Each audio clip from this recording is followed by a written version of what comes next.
呢個黑蒜頭雞湯咯，雞肉啦，黑蒜頭啦，薑片啦，清湯水鹽個胡椒粉啦，料酒咯。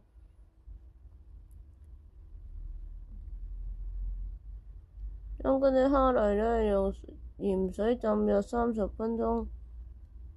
去除沙子，然後用清水洗淨。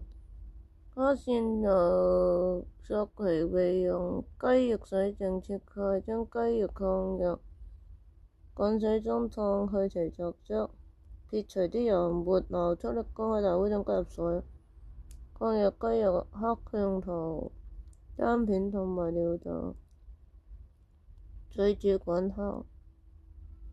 轉小火蓋上蓋子，慢慢溝入1.5小時。用湯球肉剛剛好後，加入嗰啲蝦嚟，繼續煮到約5到8分鐘，直到蝦泥打開，加入鹽同埋白胡椒粉調味，最後撒上葱段，即可關火。大家記得點讚關注我哋。